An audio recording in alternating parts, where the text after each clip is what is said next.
Imaginez que l'armée australienne a un jour officiellement déclaré la guerre aux oiseaux et qu'elle l'a perdue. On dirait le début d'un film comique, pas vrai? Pourtant, c'est une histoire vraie. Aujourd'hui, nous allons plonger dans les recoins les plus étranges du passé. Je vais vous dévoiler des faits historiques tellement incroyables que votre cerveau va se mettre à crier au fake. Mais non, c'est la pure vérité. Accrochez-vous, car après cette vidéo, vous comprendrez que l'histoire est bien plus folle que ce qu'on lit dans les manuels scolaires. L'histoire rendue simple n'a jamais été aussi captivante. L'histoire, ce n'est pas juste des dates sèches et des noms ennuyeux. Parfois, elle nous offre des scénarios à faire pâlir n'importe quel scénariste hollywoodien. Nous sommes habitués à une certaine vision du monde, à des événements logiques et cohérents, mais la réalité se révèle souvent bien plus chaotique et ironique. Ensemble, ajoutons à notre fresque du passé quelques faits incroyables, mais bel et bien réels. Plongeons dans quelque chose de vraiment surprenant, voire choquant, directement issu du monde médical. Imaginez, la fin du XIXe siècle. Le monde est au seuil de découvertes incroyables. L'électricité illumine les foyers, les automobiles commencent à supplanter les chevaux. Et la médecine n'est pas en reste. À cette époque, l'une des préoccupations majeures était cette toux tenace et parfois atroce, qui accompagnait une multitude de maladies, du simple rhume à la redoutable tuberculose. L'opium et la morphine, certes efficaces, présentaient un inconvénient majeur. Ils entraînaient une dépendance extrêmement forte. Médecins et pharmaciens à travers le monde étaient donc à la recherche d'une alternative efficace, mais surtout sans danger. C'est ainsi qu'en 1897, dans les laboratoires d'une célèbre entreprise allemande, une entreprise que vous connaissez tous très bien, une percée majeure se produit. Oui, il s'agit bien de la firme Bayer, la même qui a offert l'aspirine à l'humanité. Un chimiste du nom de Felix Hoffmann, en travaillant sur la modification de la morphine, synthétise une nouvelle substance, la diacétylmorphine. L'entreprise mène alors des essais internes. Les résultats sont tout simplement stupéfiants. Cette nouvelle substance se révèle plusieurs fois plus efficace que la morphine pour supprimer le réflexe de toux. Les employés de l'usine qui l'expérimentent sur eux-mêmes décrivent un regain d'énergie et un sentiment d'euphorie. Ils se sentent héroïques. C'est ainsi que naît le nom commercial du nouveau médicament, le héroïne. Bayer lance alors une campagne publicitaire d'envergure. Le message est clair, c'est le médicament idéal. Aussi puissant que la morphine, mais c'est ce qu'ils affirmaient, absolument non addictif. Ce fut un succès retentissant. L'héroïne est alors commercialisée dans le monde entier sous forme de comprimés, de potions, de sirops et même de solutions injectables. Il était vanté comme un remède universel contre l'asthme, le rhume, la douleur, la dépression. Mais le plus effrayant, avec le recul d'aujourd'hui, c'est qu'il était activement promu comme un sirop contre la toux pour les enfants. Imaginez une publicité de l'époque dans un magazine. Une mère soucieuse donne une cuillère de ce sirop à son enfant pour l'apaiser et stopper sa toux. Et dans la petite bouteille, c'est de l'héroïne pure. Cela semble absurde, n'est-ce pas? Mais cette illusion fut de courte durée. Quelques années seulement après sa commercialisation, des médecins du monde entier commencent à observer un phénomène étrange. Leurs patients, une fois la toux soignée, réclamaient curieusement sans cesse de nouvelles doses de ce médicament miracle. Les patients développaient une dépendance bien plus rapide et plus intense qu'avec la morphine. Loin d'être une solution, l'héroïne s'est transformée en une menace bien plus redoutable. Au début du XXe siècle, il devint évident que ce remède héroïque était en réalité une bombe à retardement. Une véritable épidémie de dépendance à l'héroïne déferle alors sur le monde. Les pays, l'un après l'autre, instaurent des restrictions drastiques, puis des interdictions totales de son usage. En 1913, même la firme Bayer elle-même, confrontée à cette effroyable réalité, cessa complètement la production de ce qui fut, jadis, son médicament le plus florissant. Cette histoire n'est pas un simple cas médical insolite, c'est un puissant rappel de la façon dont même les esprits les plus brillants peuvent dangereusement s'égarer. Ce qui fut jadis salué comme une percée et une panacée est devenu l'une des pages les plus sombres de l'histoire de la médecine. Bien, laissons de côté les sombres récits médicaux pour nous plonger dans quelque chose de tout à fait absurde, mais non moins réel. Imaginez une véritable guerre, avec des mitrailleuses, des soldats, une stratégie et des bulletins officiels du front. Et maintenant, imaginez que l'ennemi dans cette guerre était un troupeau d'oiseaux, bienvenu en Australie en 1932. La Grande Dépression frappait durement le monde entier, et les fermiers d'Australie occidentale, dont beaucoup étaient des vétérans de la Première Guerre mondiale, étaient au bord de la ruine. Ils cultivaient du blé, espérant joindre les deux bouts. Et c'est alors qu'un nouvel ennemi a fait son apparition, ni la sécheresse, ni la crise économique, mais environ 20 000 émeux. Oui, vous avez bien entendu. Une immense population de ces grands oiseaux incapables de voler avait migré vers l'intérieur des terres après la saison de reproduction et avait découvert un paradis sur terre, les champs abondants des fermiers, remplis de blé juteux et avec un accès facile à l'eau. Pour les fermiers, c'était une catastrophe. Les oiseaux ne se contentaient pas de manger les récoltes, ils piétinaient les cultures et détruisaient les clôtures, ouvrant la voie à un autre nuisible, les lapins. Les fermiers désespérés, se souvenant de leur passé militaire, se sont tournés vers le gouvernement avec une requête. Leur délégation a été reçue par le ministre de la Défense, Sir George Pearce, et lui, étant lui-même un vétéran, a pris une décision qui est entrée à jamais dans les annales de l'histoire. Il a accepté d'aider et a envoyé de véritables troupes pour combattre les oiseaux.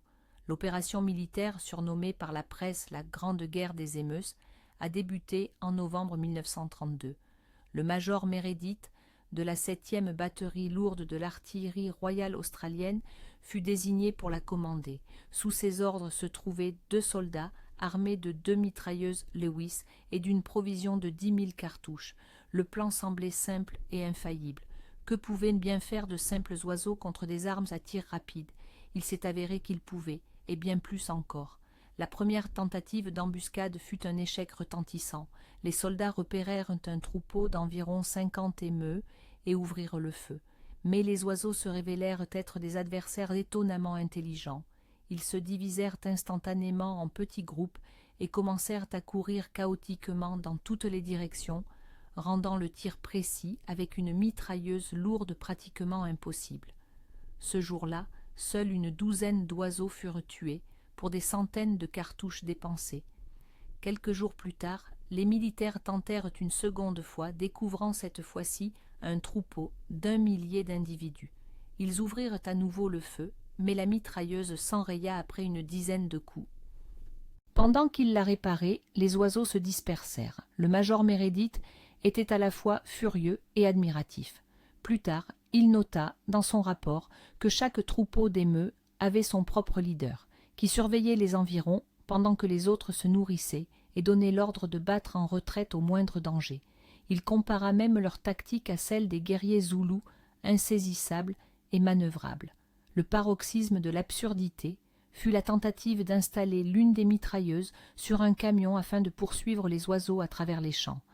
Mais là encore, les émeux furent à la hauteur. Ils couraient à une vitesse allant jusqu'à 50 km/h. Quant au camion, il était violemment secoué sur le terrain accidenté, et le tireur ne pouvait tout simplement toucher personne. Au final, cette poursuite ne fit pas la moindre victime parmi les oiseaux.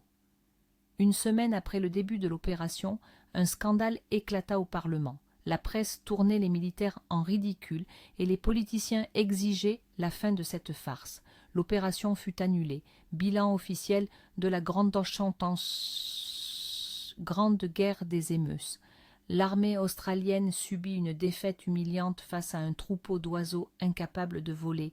Pour achever de chambouler vos idées reçues sur la normalité, parlons de sport, et de son expression la plus noble et la plus pacifique, les Jeux olympiques. La devise « plus vite, plus haut, plus fort » est connue de tous. Les Jeux sont un symbole d'unité, de fair-play et de respect, mais cela n'a pas toujours été le cas. Transportons-nous à Paris, en 1900. La capitale française accueille les 2e Jeux olympiques de l'ère moderne. L'ambiance est festive, car les JO se déroulent dans le cadre de l'exposition universelle. L'organisation, il faut l'avouer, était un peu chaotique. Le programme incluait les disciplines les plus variées, parfois très étranges, courses en montgolfière, nage sous-marine de longue distance et même le tir à la corde. Mais une compétition se distinguait même dans ce contexte, et son nom était à la fois simple et effroyable, le tir au pigeon vivant. Oui, vous avez bien entendu, ce n'est ni une métaphore, ni une erreur de traduction. De vrais oiseaux vivants étaient utilisés comme cible lors de cette épreuve olympique. Les règles étaient d'une simplicité effrayante. Devant le tireur se trouvaient plusieurs boîtes pièges. À son signal, l'une des boîtes s'ouvrait et un oiseau s'envolait. L'objectif du sportif était d'atteindre le pigeon. S'il abattait l'oiseau, un point lui était attribué. S'il ratait 2 fois de suite, il était éliminé de la compétition. Le vainqueur était celui qui abattait le plus grand nombre d'oiseaux. Imaginez la scène, des gentlemen élégamment vêtus, en costumes coûteux et haut de forme, se tenaient à la position de tir. Autour d'eux, une foule mondaine était rassemblée. Au signal de l'arbitre, un oiseau apeuré s'élançait dans le ciel, un coup de feu retentissait, et sur l'herbe verte du parc parisien tombaient des plumes et du sang. Des employés s'affairaient sur le terrain, ramassant les oiseaux tués et achevant les blessés, tandis que les spectateurs applaudissaient les tirs réussis. Des tireurs de plusieurs pays prirent part à cette compétition. Le vainqueur et champion olympique fut le Belge Léon de Lunden. Pour remporter sa médaille d'or, il abattit 21 pigeons. Au total, plus de 300 oiseaux furent tués pendant la durée de l'épreuve. Ce carnage sanglant provoqua un énorme scandale. Même pour les standards du début du XXe siècle, c'était excessif. Les défenseurs des animaux furent scandalisés, et de nombreux spectateurs et journalistes qualifièrent cette épreuve de barbare et totalement contraire à l'esprit olympique. Le tollé fut si grand que le Comité international olympique prit la seule décision qui s'imposait.